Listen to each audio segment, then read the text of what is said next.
వి gold trusted gold buyers మీరు తాకట్టు పెట్టిన బంగారాన్ని విడిపించి ఈ రోజు ఉన్న మార్కెట్ ధరకు కొనబడును.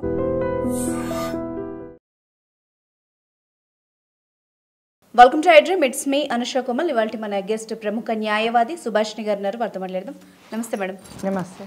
మంచు ఫ్యామిలీ గురించి మరొక న్యూస్ దాదాపు 2-3 రోజుల నుండి మళ్ళీ అవుతోంది.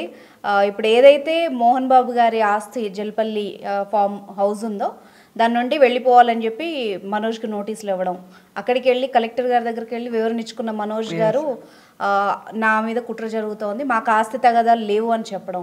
ఓవరాల్గా ఎలా ఉంది అంటే సామాన్య జనాలకి మనం ఏదన్నా దిక్సూచిలాగా ఉంటారు. అంటే పెద్దవాళ్ళు మామూలుగా అందరి ఇళ్లలోనూ ఉండేవి ఆస్తి తగాదాలు. దాన్ని ఈ మాత్రం రచ్చ చేసుకుంటే ఎలాంటి సొసైటీకి ఏం మెసేజ్ ఇద్దామని జరుగుతోంది ఇదంతా చూడ్డానికి. అంటే మనం దీన్ని బాగా గమనించాలి. ఒక చట్టాన్ని ఉల్లంఘిస్తే ఏ విధంగా ఉంటుంది, చట్టాన్ని ఉల్లంఘించకుండా భద్రతతో వెళ్తే ఎలా ఉంటుంది, అది మనం గమనించాలి. అది సినిమా యాక్టర్ అన్న విషయం అన్నది పక్కకు పెడితే నేను కూడా సామాన్యుణ్ణి అని చెప్పేసి మాట్లాడడం జరుగుతుంది మోహన్ బాబు గారు.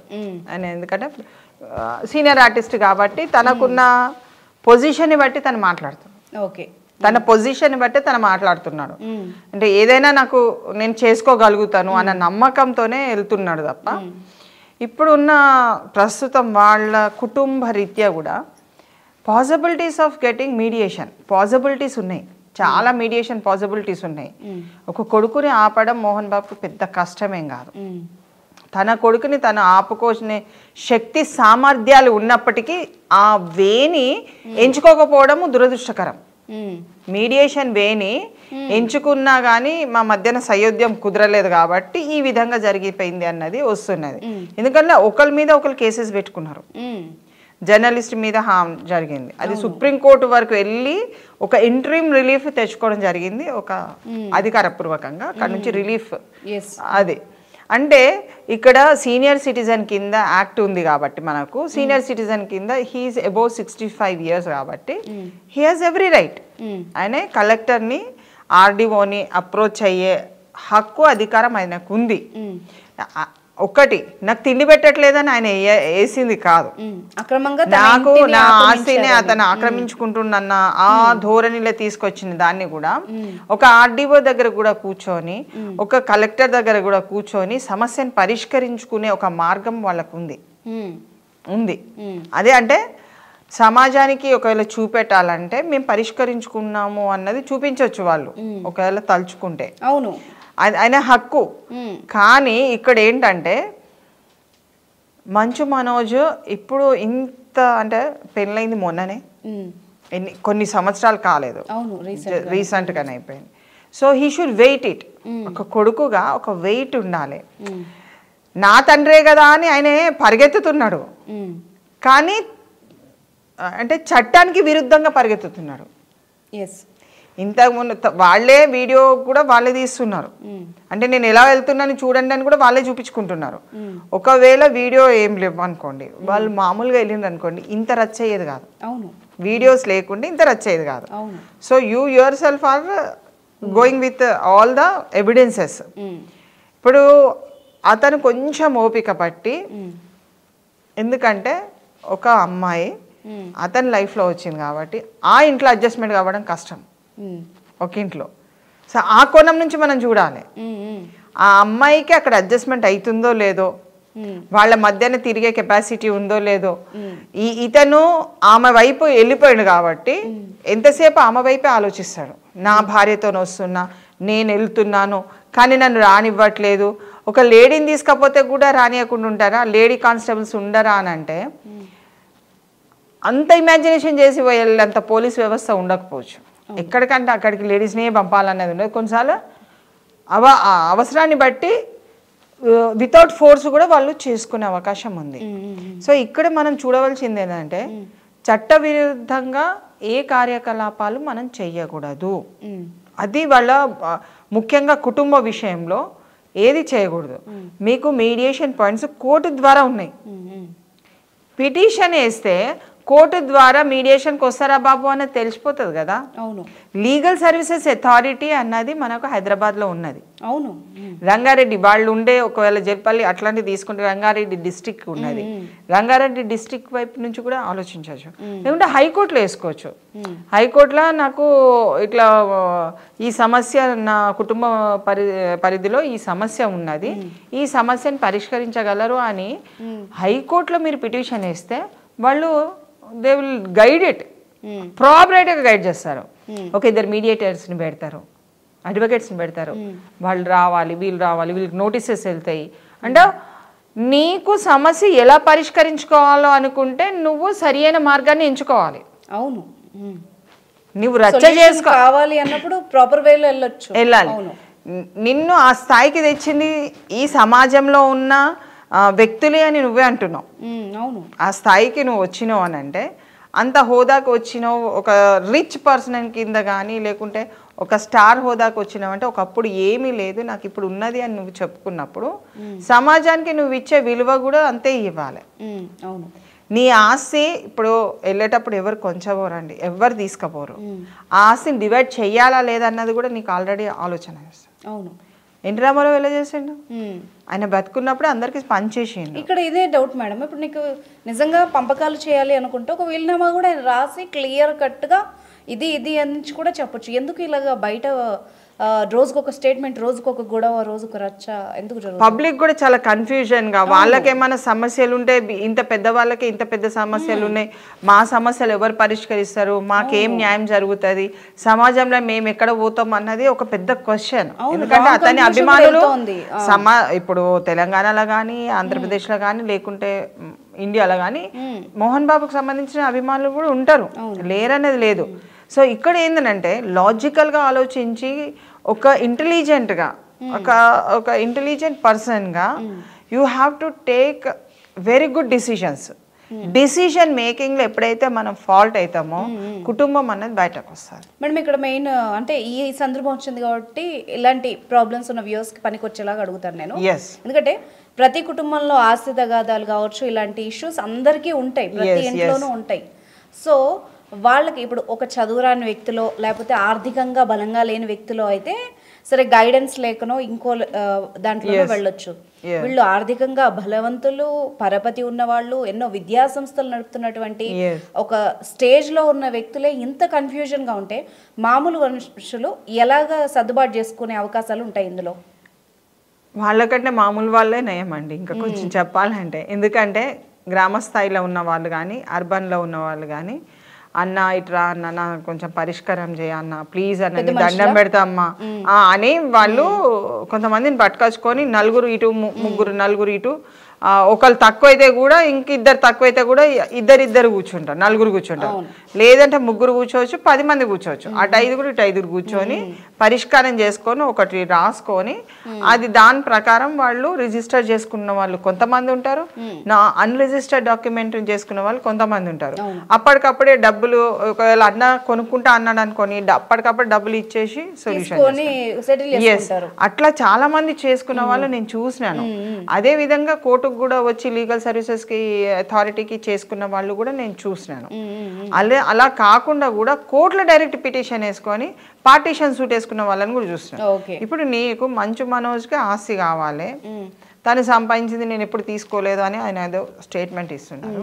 మనం ఏంటంటే వాళ్ళకి చెప్పేంత, ఎందుకంటే వాళ్ళకి అడ్వకేట్స్ ఉంటారు కాబట్టి అలాంటి ఇష్యూ వస్తే పబ్లిక్ ఎలా చేసుకోవచ్చు అన్నది మనం ఇవ్వచ్చు వ్యూవర్స్ కి. అట్లీస్ట్ పనికొస్తుంది కదా. yes డెఫినెట్ గా పనికొస్తుంది. ఎందుకంటే ఆ ఇష్యూ ఎంతవరకు పనికొస్తుందో నాకు తెలియదు కానీ మనం చెప్పేసి అలా చాలా మందికి ఉపయోగపడుతుంది. డెఫినెట్ గా దారులు అనేకంగా ఉన్నాయి, అన్ని అటెంప్ట్ చేయాలి, అన్ని అటెంప్ట్ చేసి ఎక్కడో ఒక దగ్గర నీ సమస్య పరిష్కారం దొరుకుతుంది. దొరకదు అన్నది ఏం లేదు.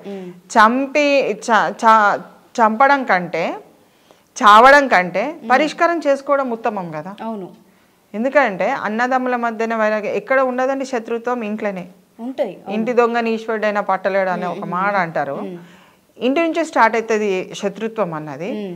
తండ్రి కొడుకులకు మధ్యన ఉండొచ్చు, బిడ్డ కొడుకు అంటే బిడ్డను తండ్రికి ఉండొచ్చు, లేదంటే ఇద్దరు అక్క చెల్లెళ్ళకు ఉండొచ్చు, అన్న చెల్లెళ్ళకు ఉండొచ్చు, ఇట్లా అంటే వివిధ కోణంలో నుంచి ఉండొచ్చు, కానీ పరిష్కారం అన్నది ఒక్కటే ఉంటుంది ప్రాపర్టీలా. 5 పాలు అయితే 5 పాలు డివిజన్ అయిపోతుంది.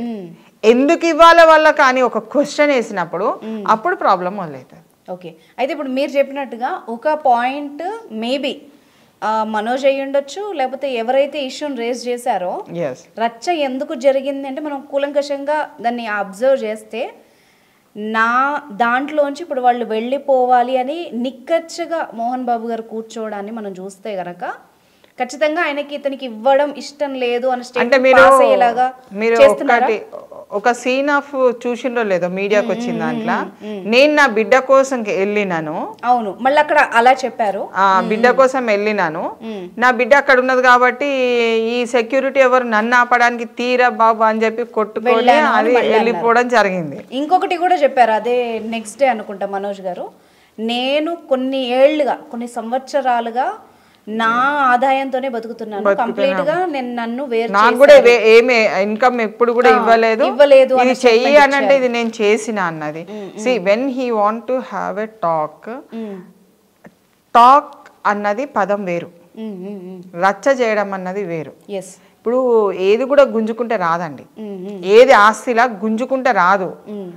అది అనుభవించాలి అని అంటే తృప్తితోని ఒక వ్యక్తి మనకి ఇవ్వాలి, లేకుంటే నువ్వు కోర్టు నుంచి నువ్వు తీసుకోవాలి. కానీ ఇంటి మీదకి వెళ్ళే హక్కు అతనికి లేదు, ట్రెస్ పాస్ చేసే హక్కు లేదు. నా ఇల్లే అని కాదు, నువ్వు కట్టింది కాదు, నువ్వు పుట్టినప్పుడు నువ్వు అవి నువ్వు ఎంత ఎదిగినప్పుడు అది కట్టి ఉన్నది ఇల్లు. So he did not build it, he want to enjoy it, he want father. ఇక్కడ 3 మన పాయింట్స్ అబ్జర్వ్ చేయాలి.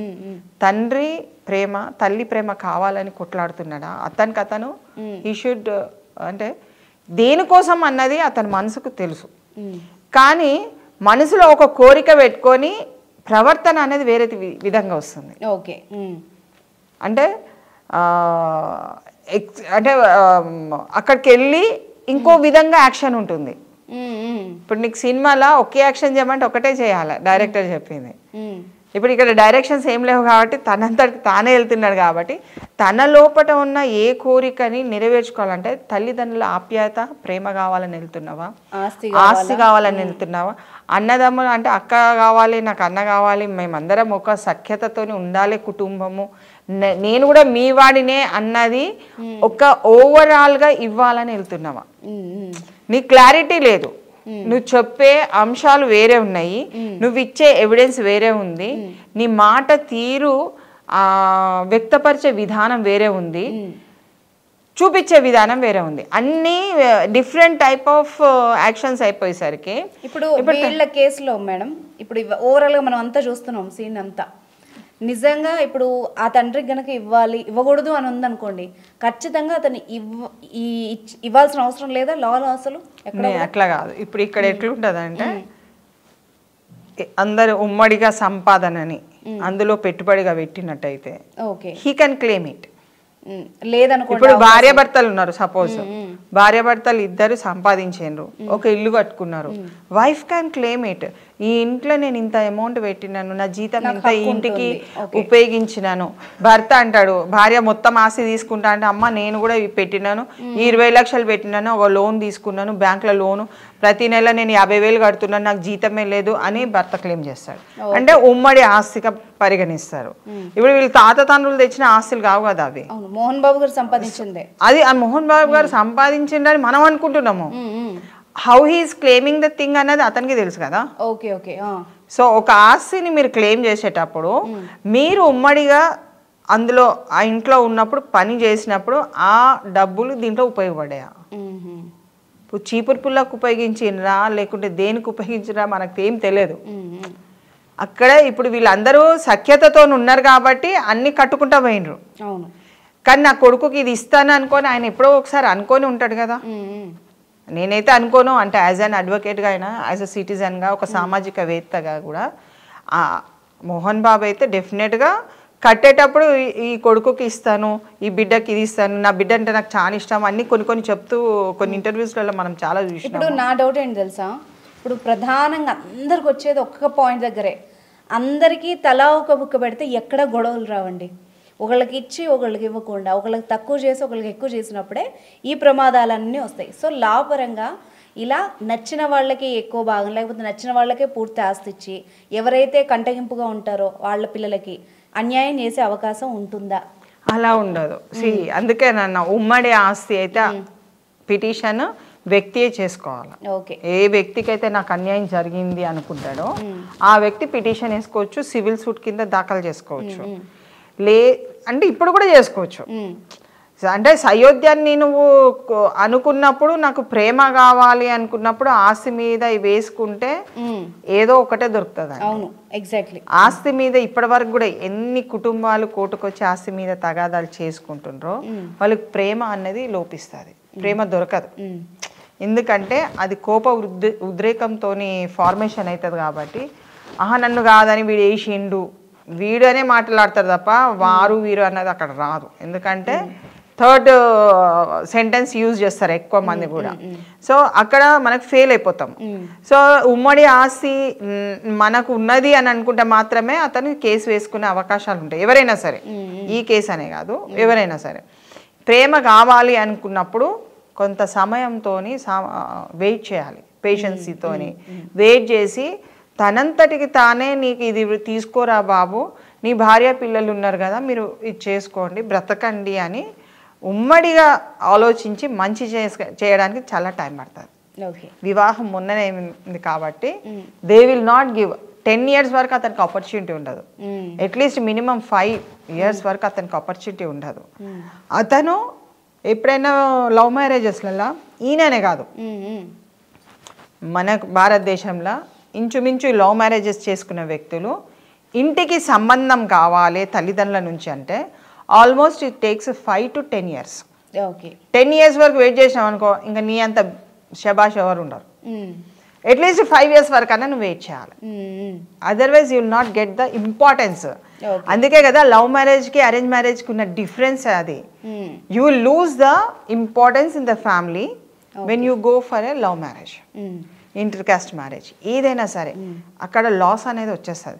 ఏదో ఒకటి అమ్మ కావాలా బువ్వ కావాలంటే నాకు 2 కావాలంటే దొరకదు అక్కడ. ఎందుకంటే నన్ను నువ్వు అవాయిడ్ చేసి నువ్వు ఇక్కడ పెళ్లి చేసుకున్నావు కాబట్టి నీ భవిష్యత్తు నీ బతుకు, నా భవిష్యత్తు నేను బతుకుతా పోయి. నాకు ప్రేమ వస్తే నువ్వు ఇప్పుడు నీ బిడ్డని వాళ్ళ ఇంట్లో పెట్టుకున్నాడంటే డెఫినెట్గా నీ మీద ప్రేమ ఉన్నట్టే కదా. సో ఓపిక అనేది ఉండాలి. లవ్ మ్యారేజ్ చేసుకున్న వాళ్ళ వ్యక్తులు ఎవరైనా సరే ఈ సమాజంలో ఓపికతోని ముందుకెళ్ళి ప్రాపర్టీ కావాలంటే కూడా ఓపిక ఉండాలి.